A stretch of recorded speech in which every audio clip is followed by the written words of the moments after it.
Vero, Kejaksaan Negeri Makassar sudah mengajukan kasasi. Kapan sidang kasasi akan dilaksanakan?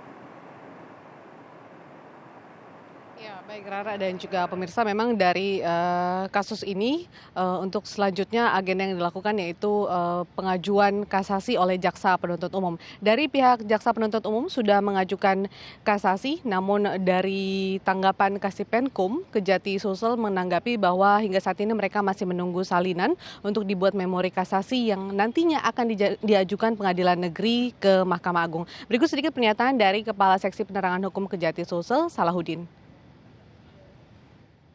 Jaksa sudah melakukan kasasi dan untuk pembuatan memori kasasinya kita masih menunggu salinan seutuhnya putusan tersebut untuk dibuat memori kasasi, selanjutnya akan diserahkan ke Pengadilan Negeri untuk diteruskan ke Mahkamah Agung.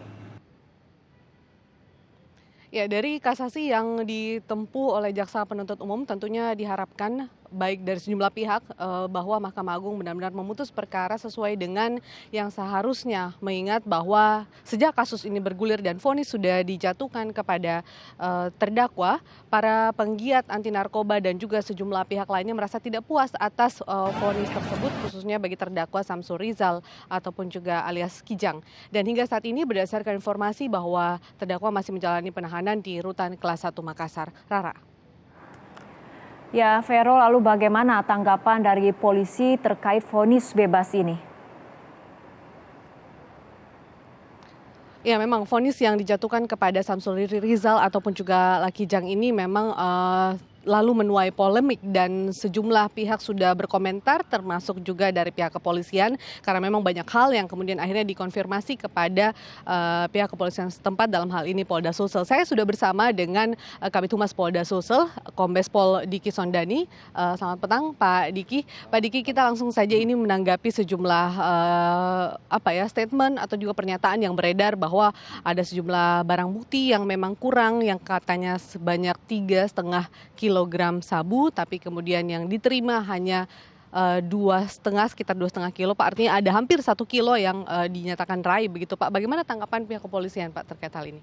Ya, pertama-tama kami pihak kepolisian sangat prihatin terhadap keputusan dari hakim membebaskan terdakwa Kijang untuk salah satu bandar narkoba terbesar di Sulawesi Selatan ini dibebaskan, bebas murni. Dan ini sangat prihatin sekali, dan masyarakat Sulawesi Selatan banyak sekali mengecam. Di media sosial pun mereka juga sangat mengecam kenapa ini dibebaskan padahal ini adalah bandar besar.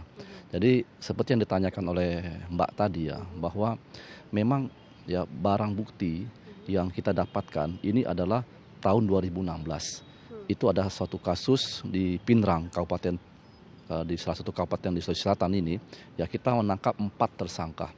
Salah satu tersangka ini dia menyimpan barang bukti narkoba sebanyak 3,4 kilogram sabu. Kemudian kita kembangkan kasus ini, akhirnya 3 tersangka lagi kita tangkap. Dari 4 tersangka ini semua menyatakan bahwa barang ini adalah dari Kijang alias Samsul Rizal. Samsul Rizal ini sudah melarikan diri ke Malaysia.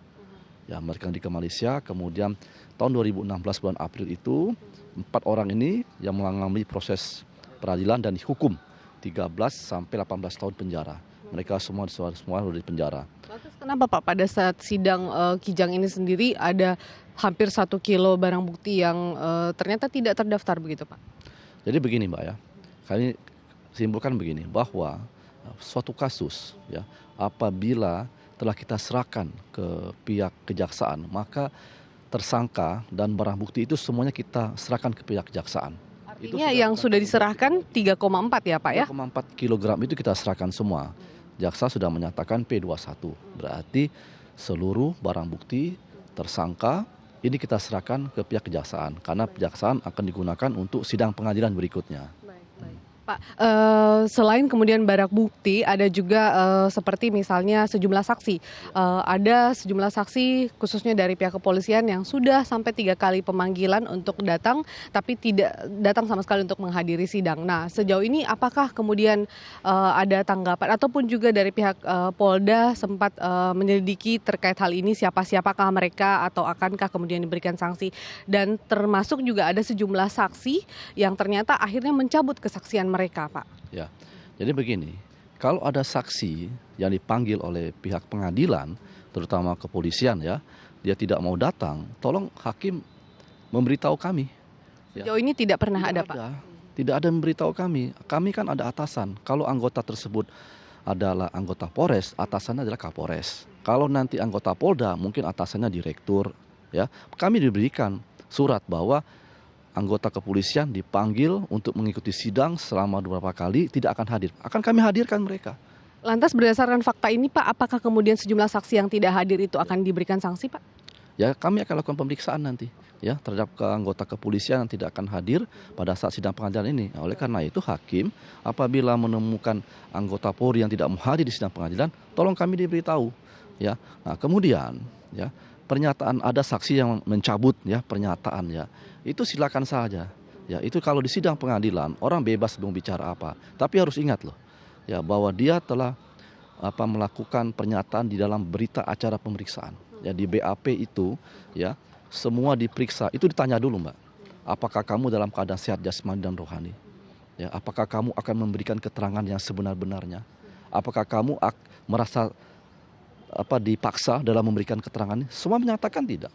Tapi kalau dicabut BAP-nya kan artinya itu juga tidak menjadi satu hal yang bisa mendukung dalam proses sidang yang berlangsung, Pak. Ya, jadi kalau dalam soal sidang seringkali namanya tersangka ataupun juga saksi dia menyangkal, ya itu silakan haknya mereka ya. Tapi juga kita harapkan bahwa pengadilan juga harus melihat dong, ya BAP yang sudah dibuat oleh pihak kepolisian, ya kita menangkap Kijang ini nggak gampang loh Mbak, 2 tahun loh, ya 2016 sampai 2018. Itu juga yang menjadi pertanyaan ini dengan kurun waktu yang cukup lama, Pak. Seberapa sulit sebenarnya artinya seorang Kijang ini berpindah-pindah tempatkah memang atau apa sih sebenarnya kendala yang dialami oleh pihak kepolisian sampai selama itu kemudian? Ya, jadi Kijang ini Mbak, begitu dia ketahuan bahwa dia kawan-kawannya ketangkap, dia kabur ke Kalimantan Timur. Setelah itu dia kabur lagi ke wilayah Malaysia. Dari Malaysia dia kabur lagi ke Filipina. Karena ini kan dekat sekali Mbak, ke Filipina Selatan. Sekian bulan dia di Filipina, dia masuk lagi ke Malaysia, di daerah Sungai Nyamuk, kemudian masuk lagi ke Katim, Nunukan, baru kita tangkap dia. Memang nggak gampang menangkap pelaku narkoba bandar ya yang juga menjadi sindikat internasional. Mereka semua punya dana, punya anggaran, punya jaringan di mana-mana. Ya kita harapkan bahwa dalam penegakan hukum ini kita harus sama persepsi. Pak, maaf saya potong ini terakhir Pak. Ini kan kemudian ada yang berbeda terkait dengan berat barang bukti, kemudian juga saksi yang ternyata tidak hadir dan ternyata sebagian adalah polisi begitu. Ada juga saksi yang mencabut keterangannya. Apakah nantinya dari pihak kepolisian akan berkoordinasi kembali dengan pihak pengadilan atau bagaimana Pak Diki? Ya, kasus ini kan sekarang sudah ditangani oleh kasasi. Artinya kita menunggu ya keputusan dari Mahkamah Agung. Ya, kita harapkan ya Mahkamah Agung sebagai lembaga tertinggi di pengadilan Indonesia ada suatu keputusan yang adil. Ya, ini sangat mencederai ya masyarakat Sulawesi Selatan terutama dan masyarakat Indonesia seluruhnya bahwa pemberantasan narkoba ini putus ya karena diputus bebas oleh kawan kita hakim ini. Ya, saya harapkan nanti dari Mahkamah Agung akan buat suatu keputusan yang lain. Tapi penyelidikan terhadap 3 anggota polisi yang tidak bersaksi tetap dilanjutkan, Pak? Kita akan lakukan pemeriksaan. Ya, apa alasan mereka tidak mengikuti panggilan daripada hakim nanti. Ya. Terima kasih Pak Diki. Terima kasih. Ya, demikian itu tadi perbincangan kami bersama dengan Kabid Humas Polda Sulawesi Selatan, Kombes Pol Diki Sondani. Untuk selanjutnya kita kembali ke studio bersama Fitri Megantara. Silakan.